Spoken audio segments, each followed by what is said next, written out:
Hablando de potencial humano, ¿alguna vez se han preguntado a qué se debe la gran disparidad de resultados y desempeño entre una persona y otra? Una persona que percibe $250,000 anuales no es 10 veces más astuta ni mejor que una persona que percibe $25,000 anuales. ¿Por qué la diferencia de 10 veces sus ingresos? Y si tomamos a una persona que percibe $2,5 millones al año, ¿será esa persona 100 veces mejor, más astuta que la persona que gana $250,000? Imposible.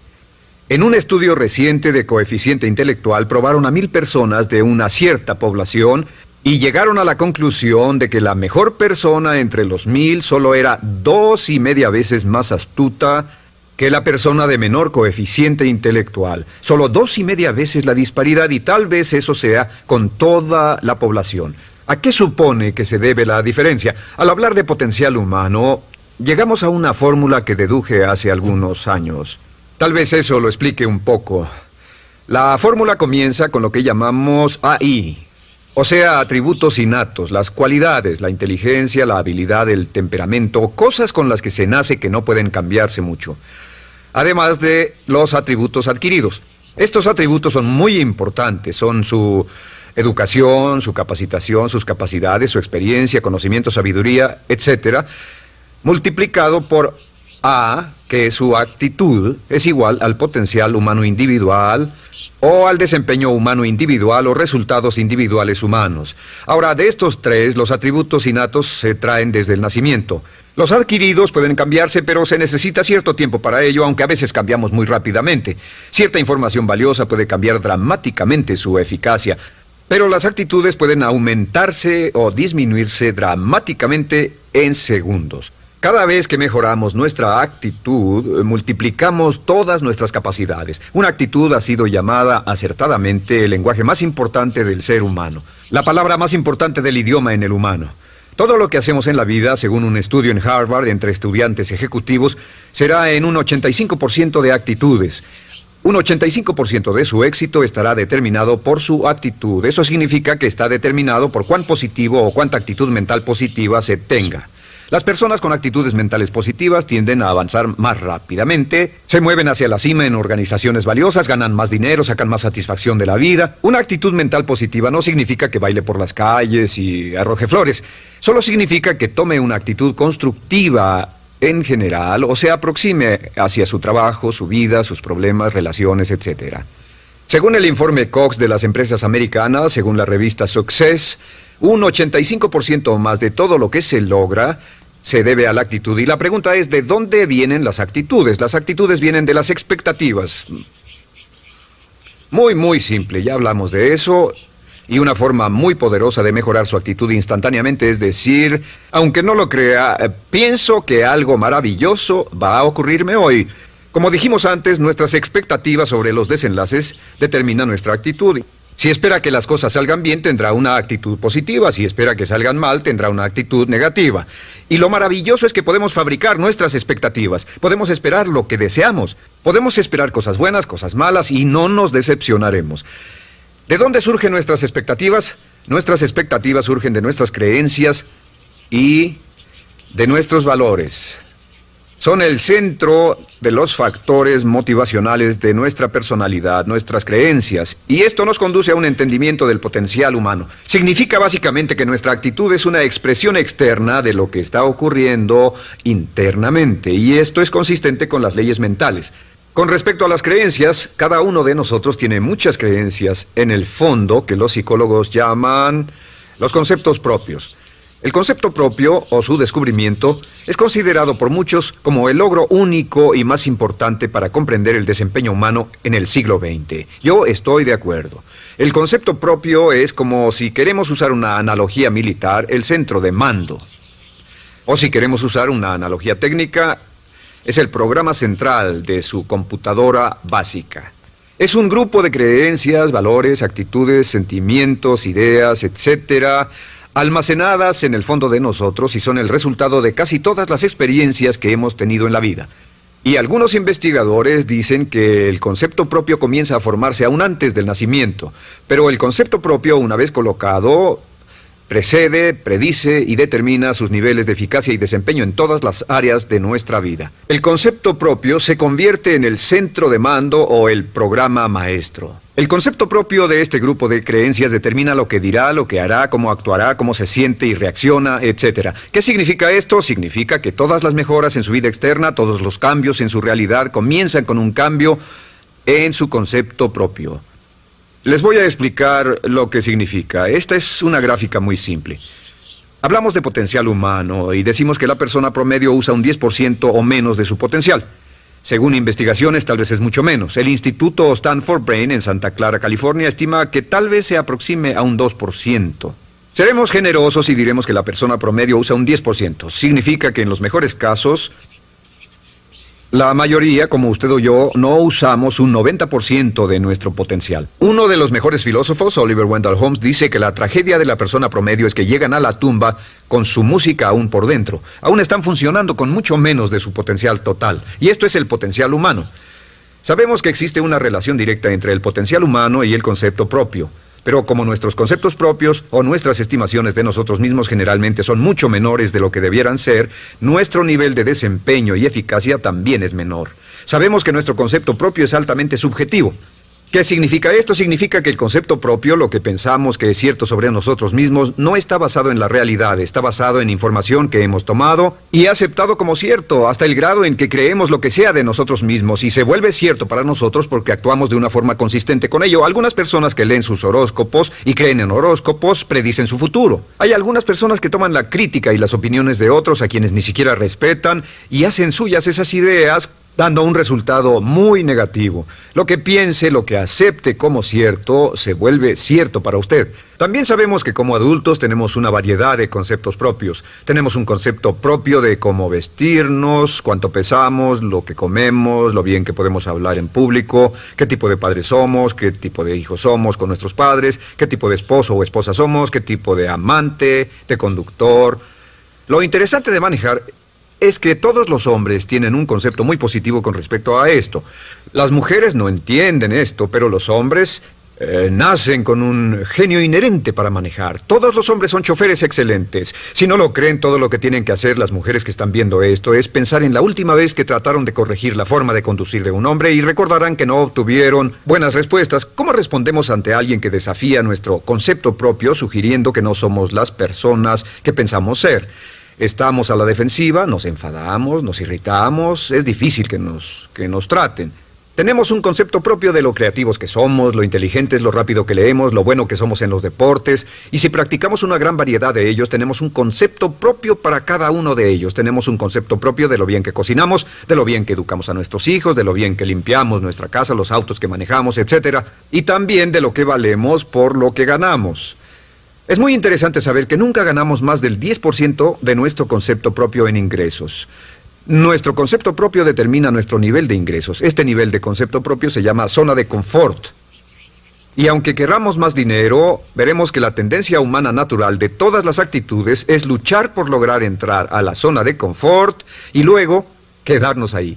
Si ganamos un 10% por encima de nuestro concepto propio de ingresos, tendremos una necesidad imperante de deshacernos de ese dinero. Lo donaremos, lo gastaremos en forma extravagante y hasta lo perderemos si recibimos demasiado. Las personas que ganan la lotería siempre están quebradas a los 2 o 3 años. Queman el dinero porque ese dinero está más allá de su concepto propio. Si gana 10% o menos de su nivel de concepto propio, se descubrirá luchando, trabajará más duro, más tiempo, pensará en forma más creativa, buscará diferentes formas para aumentar sus ingresos o sus segundos ingresos. La única forma de mejorar cualquier parte de su vida, incluyendo sus ingresos, es aumentando el nivel del concepto propio de sus ingresos, comenzando a pensar en usted como si estuviera ganando más dinero. Si quiere bajar de peso, la única forma en que podrá lograrlo es pensando en que está delgado. Piense en usted mismo como una persona más delgada. Si quiere volverse una persona más popular, más amorosa, más feliz o más sana, comience a pensar una y otra vez en esas cosas hasta que se vuelvan parte de su nuevo concepto propio.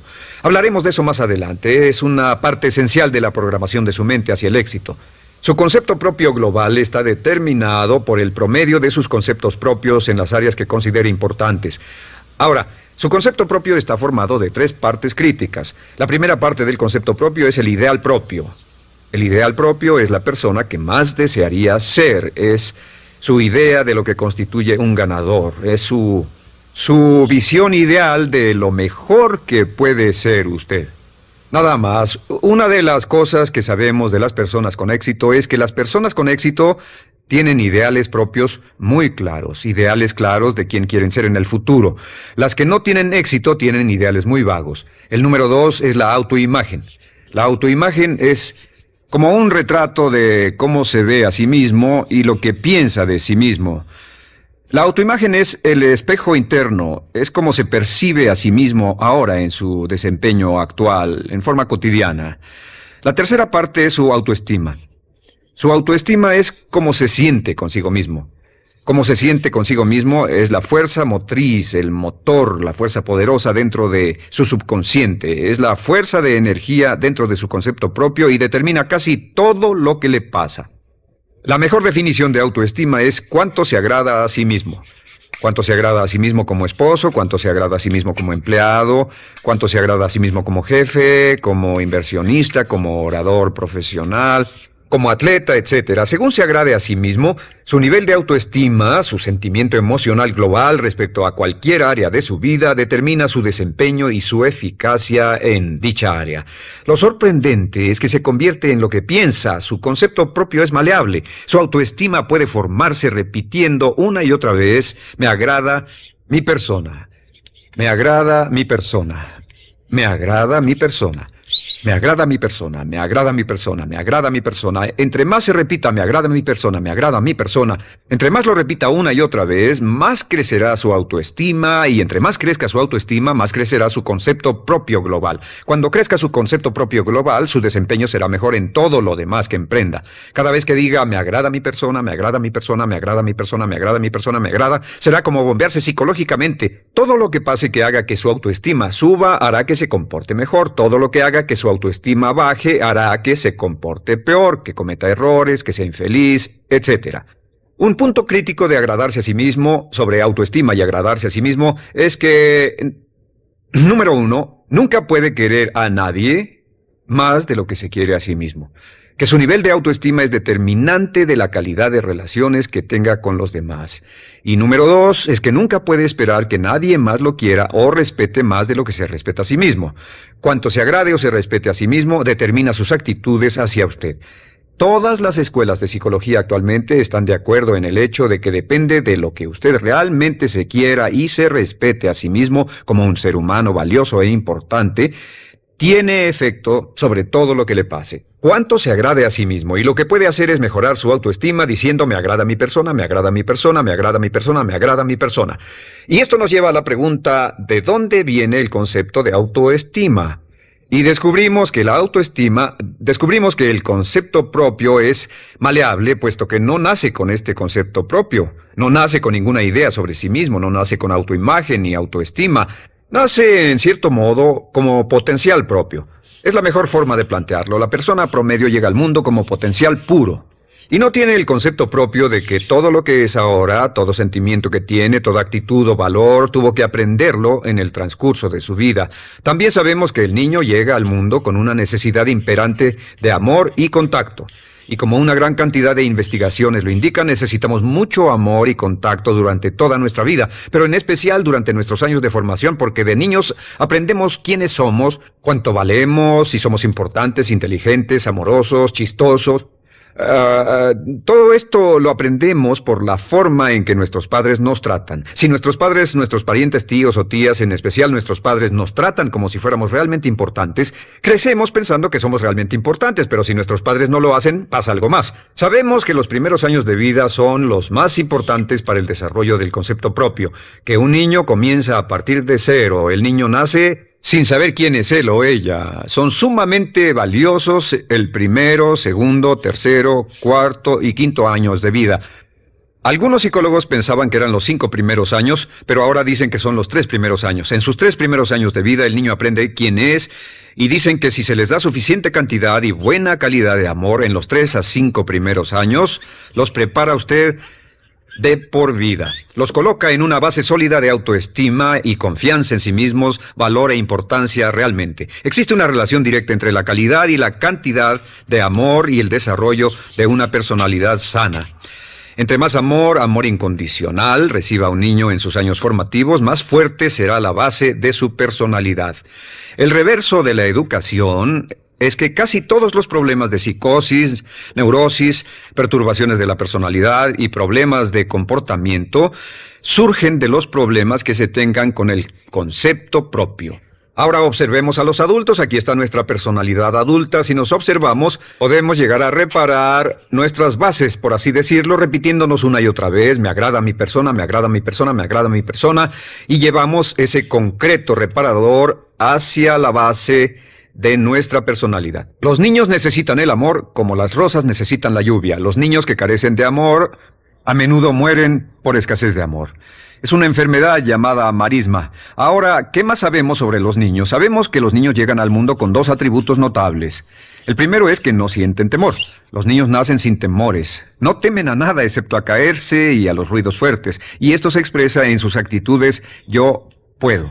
Los niños llegan al mundo pensando que pueden hacer cualquier cosa, y quien haya criado a un niño hasta la edad de 3, 4 o 5 años sabe que debe pasar esos primeros años evitando que se maten, porque son como pilotos japoneses, porque no le tienen miedo a nada. Su segundo atributo es que llegan al mundo totalmente espontáneos.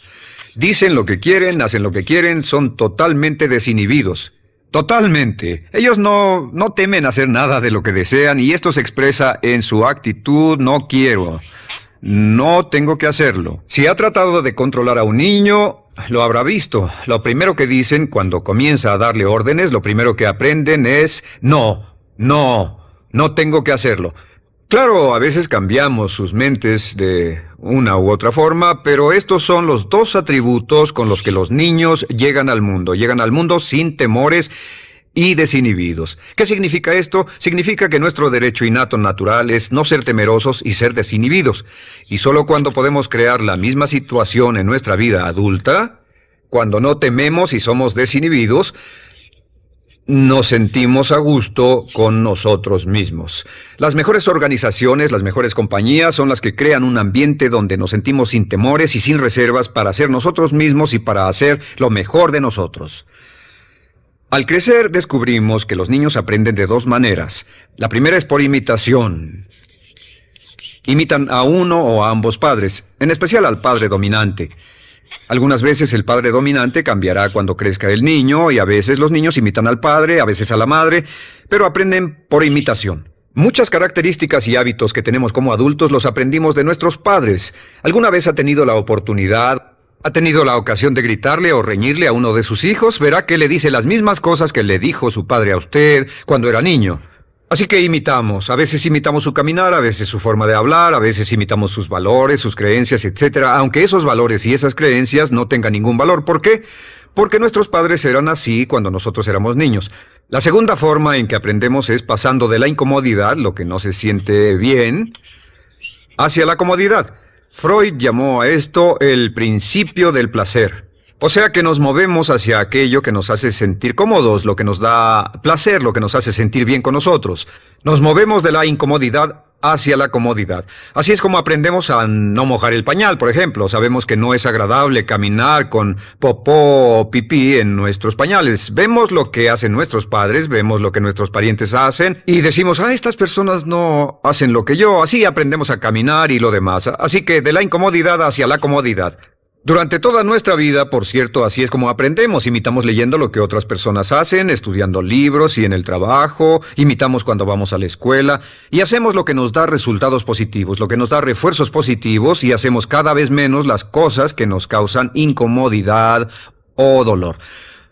Ahora, muy temprano en la vida, como equivocación o como resultado de una equivocación que los padres cometen en la crianza, los niños comienzan a aprender hábitos y patrones negativos. Los patrones y hábitos negativos tienen sus raíces principalmente en la crítica destructiva. La crítica destructiva comienza muy temprano en la vida, a veces en los primeros meses. Y la crítica destructiva la usan los padres para dirigir y controlar a sus hijos. Desafortunadamente, Tiene un efecto muy, muy peligroso y dañino sobre nosotros, ya que la crítica destructiva tiende a minar la integridad de la personalidad del niño. Muchos de nosotros, incluyéndome a mí y a muchos de ustedes, nos hemos visto minados y heridos por la crítica destructiva más que todas las guerras en la historia. Ahora, como resultado de la crítica destructiva, comenzamos a desarrollar hábitos y patrones negativos. Los patrones de hábitos negativos son respuestas condicionadas hacia los estímulos. Los patrones de hábitos negativos se desarrollan en los inicios de la vida. Se desarrollan como resultado de una repetición del temor y el dolor una y otra vez. Se desarrollan como resultado de la crítica destructiva, el castigo físico, etc. En los inicios de la vida comenzamos a desarrollar dos manifestaciones que nos persiguen durante toda nuestra vida y más que ninguna otra cosa inhiben nuestro potencial. La primera es la llamada patrón de hábito negativo inhibido. El patrón de hábito negativo inhibido se aprende cuando al niño le dicen una y otra vez no. Aléjate de ahí, no toques eso, y se le castiga. Cuando el niño intenta algo nuevo, o se involucra con algo, o huele algo, o derrama algo, o rompe algo accidentalmente, el padre estalla y se enfada mucho. Como ven, el niño está impulsado por la curiosidad insaciable de explorar su mundo. Y lo que pasa es que cuando lo explora o se interesa y echa a perder algo, si el padre reacciona golpeando al niño, el niño comienza a pensar cada vez que intento algo nuevo, cada vez que intento algo diferente, cada vez que voy más allá de mis límites, cada vez que me salgo de mi zona de comodidad, cada vez que no juego sanamente, me golpean, me castigan, me lastiman, me envían a mi alcoba y me siento mal. Y muy pronto el niño desarrolla el sentimiento de no puedo, no puedo, no puedo. Cada vez que trato algo diferente, me castigan. No puedo, no puedo, no puedo. Es como la respuesta de Pavlov. Pavlov sonaba la campana y le daba de comer a un perro, y el perro salivaba, y Pavlov alimentaba al perro. Mientras sonaba la campana, el perro salivaba y siguió haciendo eso, y después Pavlov solo sonaba la campana y el perro salivaba. Lo que pasa en la vida adulta es que esto crea lo que llamamos temor al fracaso. El temor al fracaso es una respuesta condicionada a un proceso de crítica destructiva que ocurre en los primeros 5 o 6 años de la vida. El temor al fracaso automáticamente nos activa, nos sentimos ansiosos, tensos, intranquilos, sentimos presiones y estrés en nuestro plexo solar, sentimos ganas de retirarnos del evento, y el temor al fracaso es la razón principal por los fracasos en la vida adulta. Es la razón principal por la que evitamos cumplir plenamente nuestro potencial. De hecho, todos los patrones de hábitos negativos se experimentan en el cuerpo físico. Puedes saber cuál es un patrón de hábito negativo porque se siente en el cuerpo físico, precisamente. El patrón de hábito negativo inhibido, el temor al fracaso, el no puedo, ocurre primero que todo en el plexo solar. ¿Ha tenido la ocasión donde debe hablar frente a un grupo, debe ir a una revisión de su desempeño, o debe hacer una llamada determinante? Primero su plexo solar se aprieta. Si el temor continúa, su respiración se acelera. Su corazón comienza a latir apresuradamente, su frecuencia respiratoria aumenta y le duele la cabeza como migraña en la parte frontal, su garganta se le cierra y no puede hablar y se le seca la boca por completo, y como se pone tan tenso y asustado, va corriendo al baño. Estas son todas las manifestaciones. No hay peligro físico, pero sí peligro psicológico, una respuesta condicionada. Cuando sentimos estas cosas, la tendencia es retirarse de la situación que las ocasiona, y es la razón por la que no logramos mucho si retrocedemos. Es muy importante. El segundo patrón de hábitos negativos es el compulsivo. El patrón de hábito negativo compulsivo se aprende cuando a los niños se les dice una y otra vez: más vale que lo hagas. Si no lo haces, tendrás problemas o me las pagarás. A los niños se les convierte en recipientes del amor condicionado. Los padres no intentan hacer esto, pero lo que hacen es sugerirle al niño: no te amo, por lo tanto no estás a salvo, a menos y hasta que hagas lo que yo quiero. El niño crece sintiendo: tengo que hacer lo que quiera mi mamá. Debo complacerla, debo complacer a papá, debo complacer a los demás, debo complacer a mis parientes, y a veces debo complacer a mis semejantes, debo complacer a mis maestros, debo complacer a todo el mundo, y crecen con esto: debo. No puedo hacer lo que quiero hacer, debo hacer lo que complace a las demás personas. Este patrón de hábito negativo muy temprano en la vida se traduce en el temor al rechazo. El temor al rechazo lo experimentan los hombres como adultos como un comportamiento tipo A. Hablaremos del comportamiento tipo A posteriormente. El comportamiento tipo A es una necesidad compulsiva o excesivamente compulsiva de complacer de algún modo a alguien sin normas de comportamiento, prácticamente sin pensarlo. El temor al rechazo nos impulsa, nos hace muy sensibles a las necesidades de los demás. Hacemos cosas que otras personas quieren, no hacemos lo que nosotros queremos. Siempre estamos tratando de complacer a los demás. Tenemos preocupaciones o nos importan las opiniones, sentimientos y actitudes de otros hasta el punto donde ocultamos nuestras necesidades. El temor al rechazo se siente en la columna del cuerpo. Se divide el cuerpo a la mitad y se siente hacia abajo en la mitad posterior del cuerpo. El primer lugar donde comienza a sentirse el temor al rechazo es generalmente en los hombros y el cuello. Nos sentimos entumidos, duros, tensos. Cuando tenemos mucho que hacer sentiremos un estrés tremendo en la columna. Los músculos se estiran en la parte posterior. A veces se manifestará como flebitis y venas varicosas y a menudo nos darán dolores de cabeza en la parte posterior de esta porque las arterias carótidas que llevan la sangre hasta la cabeza, los músculos a su alrededor se contraen y la cantidad de sangre que fluye hacia la cabeza fluye más lentamente y se siente un terrible dolor de cabeza en la parte posterior. Estos dos temores, los patrones de hábitos negativos compulsivos, el compulsivo y el inhibitorio, son resultado de la crítica destructiva, el gran destructor de la personalidad que nos persigue durante toda la vida. Y lo maravilloso de todo esto es que como son patrones de hábitos aprendidos, podemos olvidarlos. Podemos acabar con el temor al fracaso que nos detiene. Podemos acabar con el temor al rechazo que hace que hagamos cosas que complacen a los demás en vez de complacernos a nosotros, trabajando con nuestra propia autoestima. Porque existe una relación inversa entre la autoestima y el patrón de hábitos negativos. Porque entre más se agrade a sí mismo, menos teme al fracaso. Entre más se agrade a sí mismo, menos teme al rechazo. Entre más se agrade a sí mismo, menos temerá a cualquier cosa. Y si sigue repitiendo, me agrada mi persona, me agrada mi persona, me agrada mi persona una y otra vez, si sigue diciendo esto, con el tiempo su autoestima sube más y más y más y más y sus temores desde luego bajan. Cuando su autoestima sube, sus temores van en dirección opuesta. Ahora, ¿cómo enfrentar la crítica destructiva si debe criticar a otras personas? Pues eso es muy simple. Muchos padres nos han preguntado eso. ¿Cómo se controla a los niños? Una de las claves para controlar a los niños es dirigirlos para que hagan algo constructivo en lugar de hacer algo destructivo. Otra cosa que debe recordarse es que lo que quiere hacer es que quiere dar una crítica informativa, crítica constructiva, lo que significa que se les dice a los niños lo que pueden hacer o a los adultos lo que pueden hacer mejor. Todo el propósito de dar retroalimentación de cualquier tipo es mejorar el desempeño. Si es padre o si es jefe o si es una persona en una relación, si una persona está haciendo algo malo o inadecuado, todo el propósito de darles cualquier tipo de retroalimentación es para que puedan hacerlo mejor. Sin embargo, existe una relación directa entre la autoestima y la crítica destructiva. Cada vez que se critica a una persona, su autoestima baja. Y cada vez que su autoestima baja, su habilidad para desempeñarse baja. Si critica a una persona en forma destructiva demasiado tiempo, llegará a un punto donde no intentarán nada. Se convierte en lo que llamamos hipersensible. Un adulto hipersensible es aquel que no puede aceptar críticas de nadie. Un adulto hipersensible es una persona que está muy tensa, ansiosa, si siquiera sugiere que no está haciendo lo correcto. Si trata con un adulto hipersensible, la clave es sentarlo y recordar 4 cosas. Número 1, comenzar con alabanzas. Número 2, proteja la autoestima de la persona a toda costa. Número 3, discuta el desempeño y no a la persona.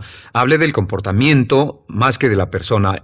Y número 4 es enfocarse hacia el futuro en vez de en el pasado. Enfóquese hacia lo que va a hacerse en forma diferente en el futuro en vez de lo que pasó en el pasado. ¿Por qué? Una razón muy simple, porque una persona no puede controlar el pasado. Al no poder controlar el pasado, cualquier crítica de lo que han hecho en el pasado les da un estrés tremendo y frustración. Así que, en resumen, la clave del éxito en la vida es una actitud mental positiva. Una actitud mental positiva se basa en expectativas de éxito, de una serie de expectativas positivas.